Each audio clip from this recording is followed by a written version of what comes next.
When World War II erupted in 1939, aviation had already entered the age of sleek monoplanes, fast bombers, and powerful engines.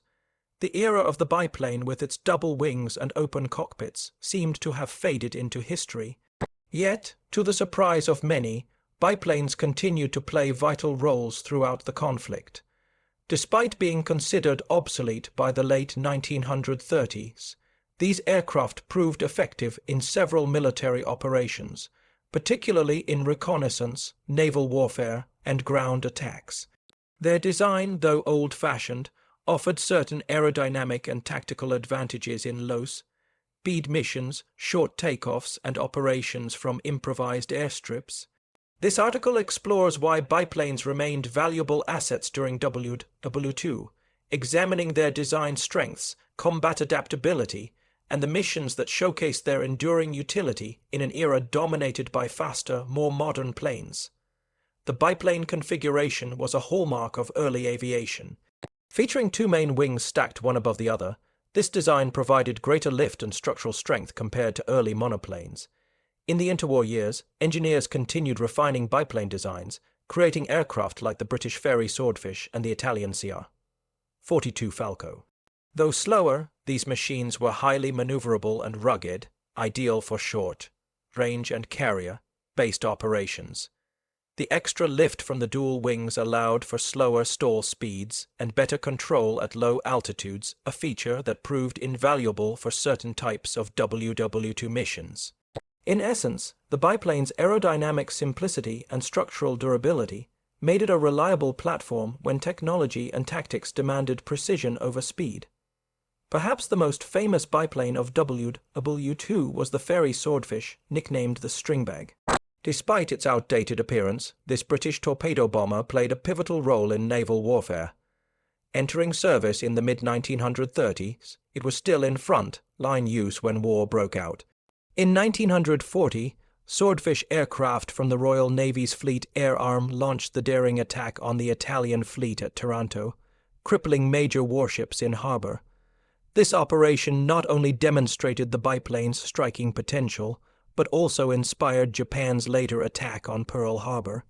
Slow and vulnerable to enemy fighters, the Swordfish compensated with precision flying, rugged design, and unmatched stability at low speeds, essential qualities for torpedo attacks and night missions over rough seas.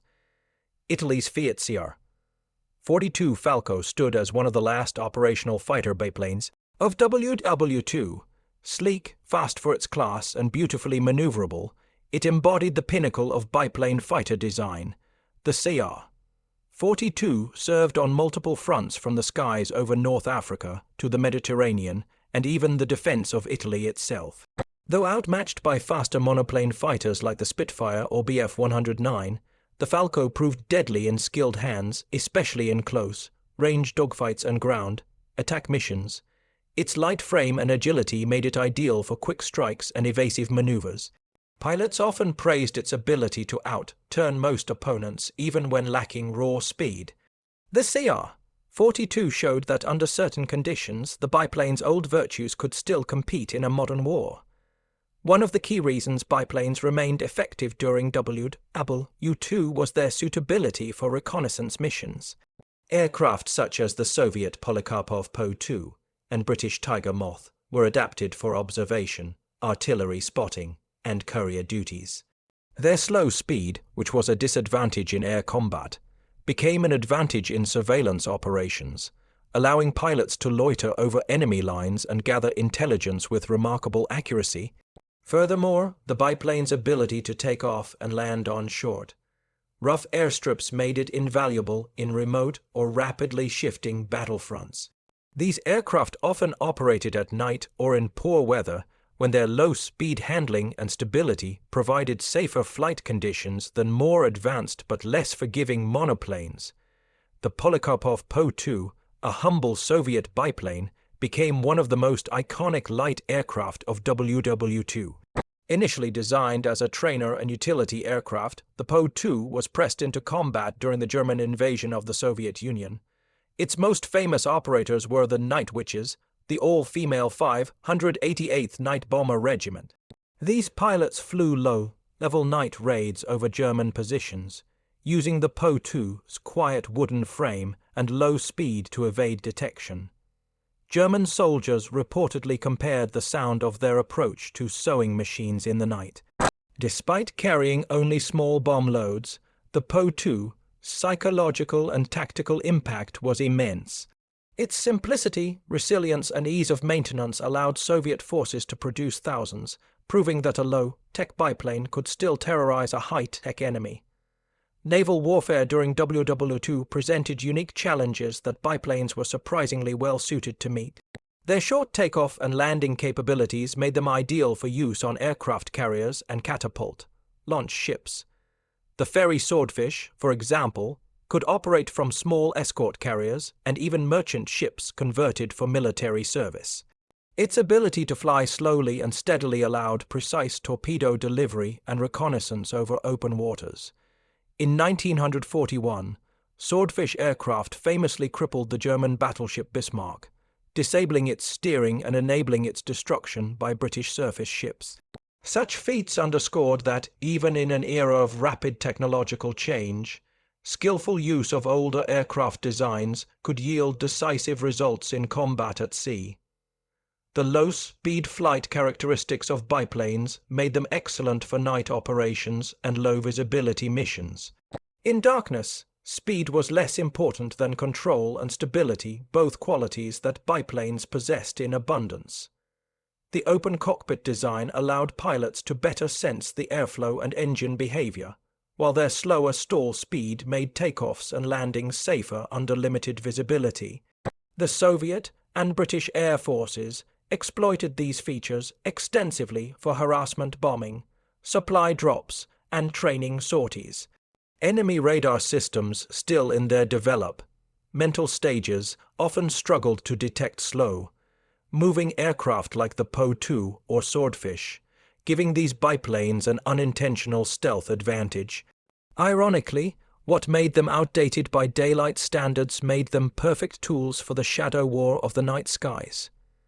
Throughout WW2, biplanes also played a critical role in training new pilots. Aircraft like the de Havilland Tiger Moth in Britain and the Stearman PT-17 Cadet in the United States were indispensable for teaching basic flight principles. Their forgiving handling, slow stall speeds, and stable flight characteristics made them ideal for student aviators. Many Allied pilots who later flew Spitfires, Hurricanes, or Mustangs began their careers in these modest biplanes. Beyond training, these aircraft also served as liaison and communication platforms, transporting messages and small cargo between units when radio communication was unreliable.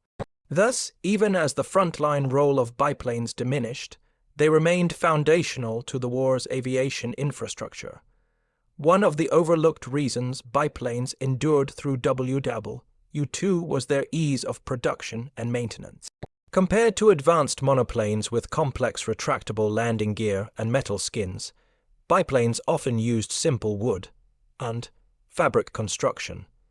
This meant they could be built quickly, repaired in the field, and operated in harsh conditions with limited resources. In nations like the Soviet Union, where wartime factories were relocated eastward under extreme pressure, the Po-2 simplicity made it invaluable. In remote naval outposts and desert airfields, mechanics could patch up biplanes using basic materials. While high-performance aircraft demanded industrial precision, the biplane represented accessibility, a machine of the people, affordable, adaptable, and always ready to fly. One of the key reasons biplanes remained effective during WW2 was their adaptability across diverse combat environments. From the icy fields of the Eastern Front to the humid jungles of Southeast Asia, these aircraft operated reliably where more advanced designs struggled. In North Africa, Italian and British biplanes proved valuable for short-range reconnaissance and ground support in harsh desert climates. In the Pacific, naval biplanes like the Swordfish conducted anti-submarine patrols and convoy escort missions across vast ocean expanses. Their lightweight and low landing speeds enabled them to use makeshift runways or improvised carrier decks, making them ideal for isolated or mobile operations. Wherever the war spread, biplanes filled critical niche roles that modern aircraft could not always perform efficiently. Though technologically inferior, biplanes exerted a surprising psychological influence on both friend and foe. For Allied pilots, flying biplanes like the Swordfish or Tiger Moth represented a connection to the pioneering spirit of early aviation, a reminder that courage and skill could still triumph over machinery. For their enemies, the persistence of these slow-moving yet unrelenting aircraft was unnerving. German troops, for instance, dreaded the nightly raids of the Soviet Po-2's, whose quiet approach and sudden bombing runs earned them an almost supernatural reputation. The Night Witches became a legend not because of advanced technology, but through relentless morale attacks that kept enemy soldiers awake and anxious. The psychological warfare waged by biplanes thus extended far beyond their physical capabilities. In tactical terms, biplanes excelled in missions that required precision, patience, and maneuverability rather than speed.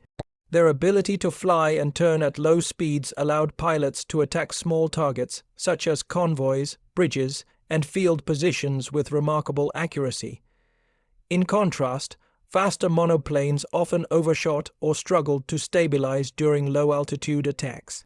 The biplane's superior lift-weight ratio also allowed it to carry heavier payloads relative to engine power, enhancing its versatility in bombing and torpedo missions. During naval strikes, this slow flight was an asset. Torpedoes needed to be released at low speeds to maintain accuracy, a task biplanes performed better than faster aircraft. Thus, what was considered a disadvantage in air-to-air combat became a strength in tactical ground and naval roles. Another underestimated quality of biplanes was their survivability in harsh conditions. Their wooden frames and fabric coverings, while fragile in appearance, often absorbed or deflected damage differently than metal-skinned aircraft. Small caliber bullets could pass through without detonating fuel or causing structural failure. Additionally, the simple construction made in field repairs quick and practical. Many biplanes were able to return to base despite sustaining heavy damage, and crews could restore them to flight readiness within hours. The Po-2, in particular, was so durable that it could be patched up with canvas, wire, and glue. This ruggedness, combined with the biplane's ability to land in rough terrain, made them invaluable assets for armies and navies constantly on the move during wartime chaos. By the end of WW2, the biplane had transitioned from frontline combat aircraft to a symbol of endurance and adaptability. While jet engines and all-metal monoplanes defined the future of aviation, the biplane's legacy remained strong. It had proven that design simplicity, pilot skill, and tactical understanding could still overcome technological inferiority. The Fairey Swordfish's victory over the Bismarck, the Night Witch's relentless raids, and the continued service of aircraft like the CR.42 Falco all testified to this truth. After the war, many of these biplanes continued to serve as trainers, agricultural aircraft, or museum pieces, living reminders of a time when old technology found new purpose in one of history's most modern wars. As World War II drew to a close, the limitations of the biplane became undeniable. Jet propulsion, streamlined aerodynamics, and stronger materials revolutionized military aviation. The introduction of aircraft such as the Messerschmitt Me 2, 162, and Gloucester Meteor marked the dawn of the jet age, leaving no room for the slow, fabric-covered designs of the past. Yet, the decline of biplanes was not due to failure but rather to progress. They had fulfilled their purpose with distinction and grace, bridging the gap between the pioneering era of flight and the modern age of aviation. Their continued effectiveness during the early years of WW2 served as a final salute to a design philosophy that valued stability, control, and simplicity over raw speed and power. Despite being technologically surpassed, biplanes left behind crucial engineering lessons that influenced post-war aircraft design. Their superior lifted Drag ratio and short takeoff capability inspired features in later stall short takeoff and landing aircraft, such as the post-war Oster and Antonov series. Additionally, their reliability and low speed control helped designers understand the importance of aerodynamic balance and pilot-friendly flight characteristics.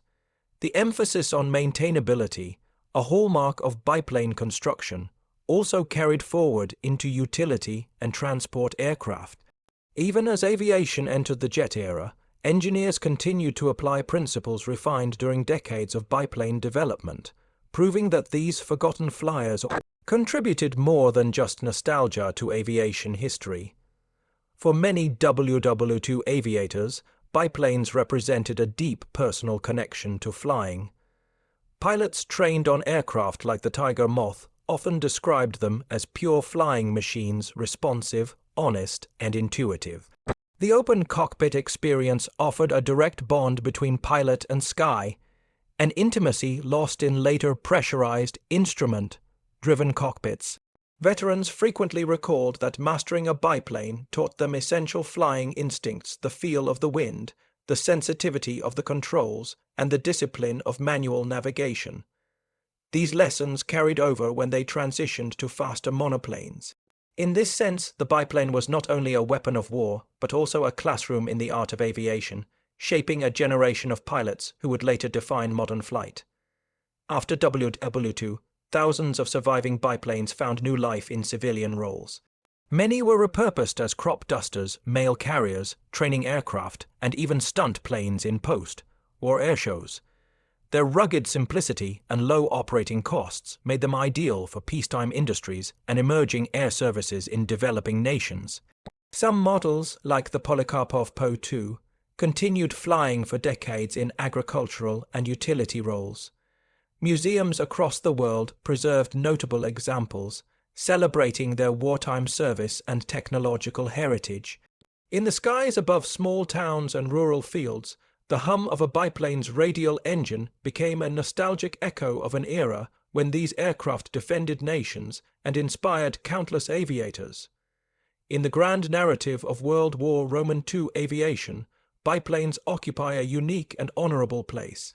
Though overshadowed by faster and more advanced aircraft, they proved that ingenuity, courage, and adaptability could transcend technological boundaries. From the Fairey Swordfish, crippling mighty battleships to the night, Witches haunting German lines under moonlight, biplanes demonstrated the enduring power of simple, well-crafted machines in complex warfare. Their story is a testament to the idea that progress in technology does not always erase the value of tradition. Even as the world moved on to jets and missiles, the biplane's double wings remained symbols of resilience, craftsmanship, and the timeless human spirit of flight. These forgotten flyers were not just relics of history, they were the silent wings that helped shape victory in World War II.